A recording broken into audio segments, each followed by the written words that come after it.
Hi everybody, I am Nirmal Chaudhary, Director of Destination Target English, and today I am going to explain you about Hindi to English translation. आप यदि basic learner हैं तो हिंदी के छोटे छोटे वाक्यों को कैसे ट्रांसलेट कर सकते हैं इंग्लिश में, ये मैं आपको बता रहा हूँ। इसमें सबसे पहले मैंने अफर्मेटिव और नेगेटिव सेंटेंस को रखा है। नेक्स्ट वीडियो में मैं आपको इंटेरोगेटिव सेंटेंस को कैसे ट्रांसलेट करना होता है ये बताऊँगा। आपको इसके लिए दो चीज़ों की ज़रूरत है, एक वर्ब और एक हेल्पिंग वर्ब। दोनों की मदद से जो है आप आसानी से सेंटेंस को आप ट्रांसलेट कर सकते हैं। सबसे पहले मैंने छोटे छोटे सेंटेंस लिए हैं, फिर नेक्स्ट में मैं आपको बताऊंगा कि किस तरह से आप इन्हें आपस में जोड़कर बड़ा कर सकते हैं। सबसे पहले अफर्मेटिव में आपको एक्सप्लेन कर रहा हूँ, फिर नेगेटिव है, फिर उसको बड़ा कैसे करना है ये मैं आपको बता रहा हूँ। आप यहाँ देख सकते हैं एक वाक्य दिया है मैंने, मैं खाना खा चुका हूँ। आपको इस हिंदी के वाक्य को इंग्लिश में ट्रांसलेट करना है तो आपको पहला शब्द लेना है आगे से, जो कि सब्जेक्ट होता है। सब्जेक्ट हम उसे कहते हैं जो काम करने वाला होता है। तो यहाँ पर देख सकते हैं आप, मे के लिए हो गया है आई। पहला शब्द आप आगे से ले लीजिए। दूसरा जो शब्द होता है वो ट्रांसलेशन करते समय आपको ध्यान रखना है पीछे से आता है, जो कि हेल्पिंग वर्ब होता है, सहायक क्रिया। तो चुका हूँ के लिए जो वर्ड हैगा वो यहाँ पर आ जाएगा सेकेंड नंबर पर। इसके लिए होता है हैव। पहला आगे से हो गया है, दूसरा पीछे से आ गया है। तीसरे नंबर पे आता है वर्ब। खाने के लिए जो होता है टेक या ईट होता है, तो टेक का यहाँ पर हो जाएगा टेकन। ऐसा क्यों होगा? क्योंकि हर एक हेल्पिंग वर्ब के साथ में एक वर्ब का कॉम्बिनेशन होता है, और हैव के साथ में जो होता है हमेशा थर्ड फॉर्म का ही यूज़ होता है। इसे आपको याद रखना होगा। तो आई हैव खाने के लिए हो गया टेकन, बचा हुआ जो फूड है वो लास्ट में आ जाएगा यहाँ पर फूड। तो ये आपका सेंटेंस इस तरह से बन के तैयार हो गया है, आई हैव टेकन फूड, मैं खाना खा चुका हूँ। पहला शब्द आगे से लिया है, दूसरा आप पीछे से लेना है, तीसरे नंबर पे वर्ब, और जो भी बच जाता है उसे आप लास्ट में लिखिए। इस तरह से जो है आप सेंटेंस को बना सकते हैं। आपको सिर्फ इतना याद रखना है कि जब भी आप चुका हूँ का आवाज आ रहा है तो आपको हैव प्लस थर्ड फॉर्म का यूज़ करना है। एक एग्जाम्पल और देखते हैं, मैं कार चला सकता हूँ।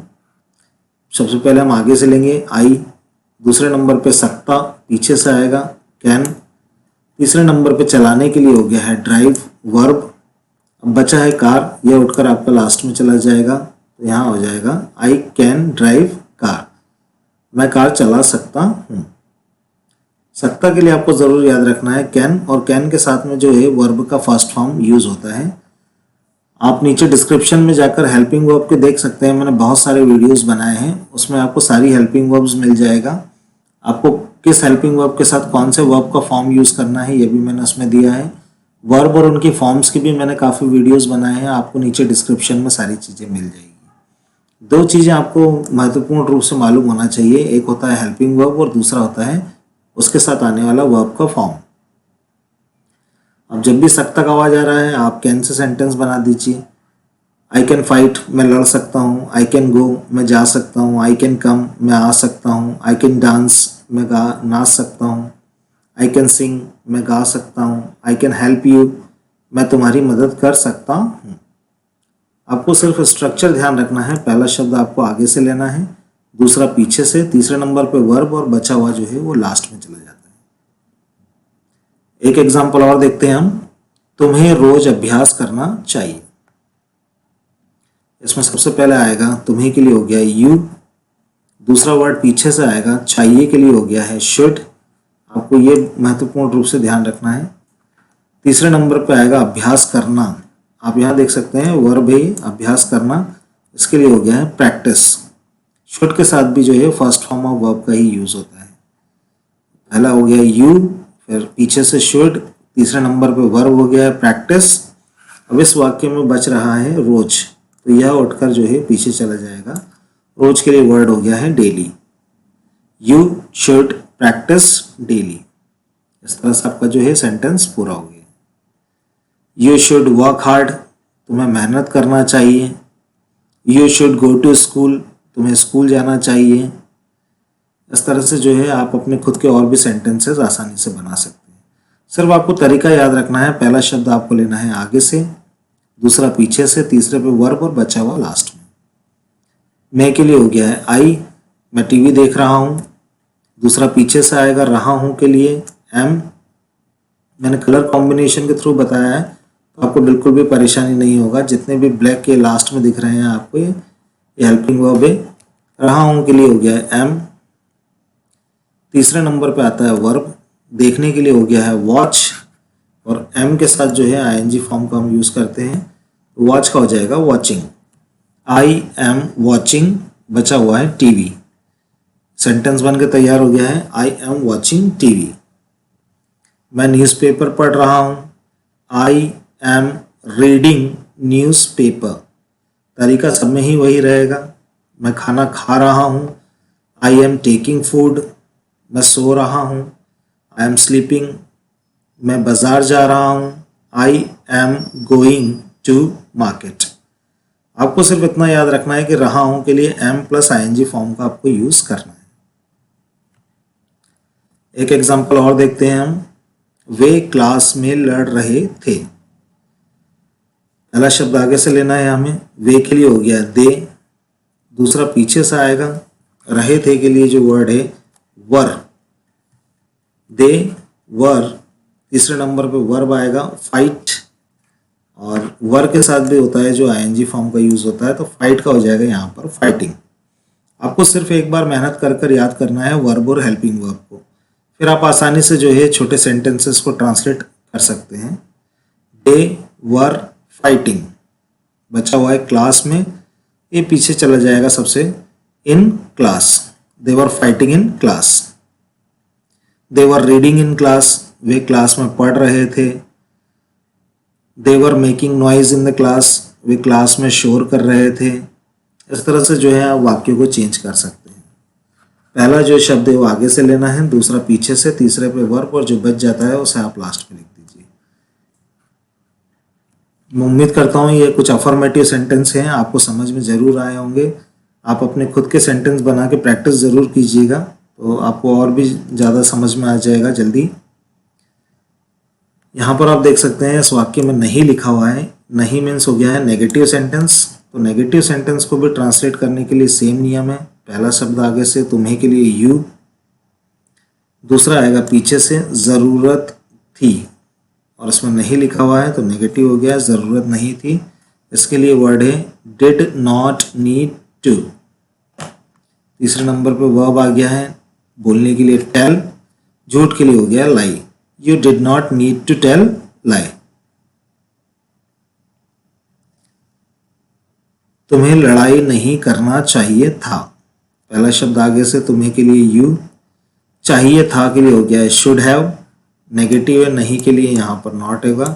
आपको याद रखना है दोनों के बीच में जो है शुड हैव के बीच में नॉट को लगाना है। चाहिए था के लिए शुड हैव, और नेगेटिव बनाना है तो फिर नॉट हो गया, शुड नॉट हैव। हैव के साथ मैंने आपको बताया थर्ड फॉर्म का यूज होता है। तो लड़ाई करने के लिए जो वर्ड होगा यहाँ पर फाइट, उसका थर्ड फॉर्म हो गया है fought. You should not have fought. तुम्हें लड़ाई नहीं करना चाहिए था। अगर ये अफर्मेटिव सेंटेंस होता तो यहाँ से आपको नॉट को सिर्फ हटाना होता, तो आपका सेंटेंस बन जाता यू शुड हैव फॉट। मना करना है तो you should not have fought. चाहिए था के लिए आपको सिर्फ याद रखना है शुड हैव का यूज आपको करना होता है। उसे एमबीए नहीं करना चाहिए। सबसे पहले उसे के लिए हो गया है ही आगे से। दूसरा पीछे से आएगा चाहिए के लिए शुड, और नेगेटिव सेंटेंस इसलिए हो जाएगा नॉट, शुड नॉट। यहाँ पर आपको ध्यान रखना है चाहिए था, इसके लिए होता है शुड हैव, और सिर्फ अगर चाहिए का आवाज आ रहा है तो फिर आपको याद रखना है इसमें आपको शुड का यूज करना है। दोनों में डिफरेंस है, आप इसे जरूर याद रखिए। ही शुड नॉट, करने के लिए हो गया डू, बचा हुआ है MBA. He should not do MBA. बहुत आसान है, दोनों के ही तरीके एक जैसे हैं, अफर्मेटिव और नेगेटिव के। पहला शब्द आगे से लीजिए, दूसरा पीछे से, तीसरे नंबर पे वर्ब, और बचा हुआ सेंटेंस जो है आप लास्ट में लिख दीजिए। इस मेथड से आप 70 to 80% सेंटेंस जो हैं आपके ट्रांसलेट हो जाएंगे। 10-20% कुछ ऐसे सेंटेंस होंगे जिसमें ये फार्मूला फिट नहीं होगा। बाकी ज़्यादातर जगह पर जो है आप इस सेंटेंस को बना सकते हैं। इसमें आप ज़रूर याद रखिए मैंने वर्ब और हेल्पिंग वर्ब से जुड़े हुए जो है वाक्य बना रहा हूँ। इसमें नाउन और एडजेक्टिव को मैंने नहीं लिया आएगा, आप इस बात को ज़रूर याद रखें। नेक्स्ट हमने लिया है वह सही ढंग से काम नहीं कर रहा है। सबसे पहले आएगा वह, ही। दूसरा पीछे से हमें लेना है रहा है, ये हो गया इज। नेगेटिव है तो लग जाएगा नॉट। हमेशा जो हेल्पिंग वर्ब होता है उसके साथ में नॉट जोड़ देना होता है, इससे आप नेगेटिव सेंटेंस बन जाता है। तीसरे नंबर पे वर्ब आ गया है काम करने के लिए वर्क, और इसके साथ में जो होता है हमें आईएनजी फॉर्म यूज करना होता है, तो हो गया है he is not working. Next आ जाएगा यहाँ पर सही ढंग से के लिए हो गया है properly, he is not working properly. एक सेंटेंस और देखते हैं हम यहाँ, मैंने आज नाश्ता नहीं किया था। मैंने के लिए हो गया है आई, पहला शब्द आगे से लिया है हमने। दूसरा पीछे से लेना है हमें, था के लिए जो होता है डिड नॉट होता है, आई डिड नॉट। फिर नाश्ता करने के लिए हो गया है take breakfast, I did not take breakfast. और जो बचा हुआ है हमारा आज, उसके लिए लास्ट में आ जाएगा today, I did not take breakfast today, I did not take lunch today, I did not take tea today, मैंने आज चाय नहीं पिया था। I did not go to school, मैं आज स्कूल नहीं गया था। I did not go to office, मैं ऑफिस नहीं गया था। इस तरह से जो है आपको यदि एक वाक्य समझ में आ जाता है तो आप अपने खुद के भी सेंटेंस बना सकते हैं।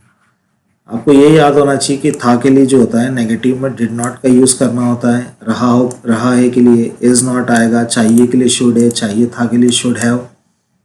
ज़रूरत के लिए होता है नीड टू, ज़रूरत थी के लिए हो जाएगा नीडेड टू, और मना करना है तो वहाँ पर होगा डिड नॉट नीड टू। आप यदि हेल्पिंग वर्ब के वीडियो देखेंगे तो आपको बहुत आसानी से जो है ये सारी हेल्पिंग वर्ब समझ में आ जाएगी। एक बार यदि आपके पास हेल्पिंग वर्ब और उसे जोड़ने का तरीका आपको आ गया है तो फिर आप इजीली जो है सेंटेंस को ट्रांसलेट कर पाएंगे। इस वीडियो के लास्ट में भी मैं इसका लिंक दे दूंगा आपको, वहाँ पर आप आसानी से जो है हेल्पिंग वर्ब और वर्ब के वीडियो देख सकते हैं।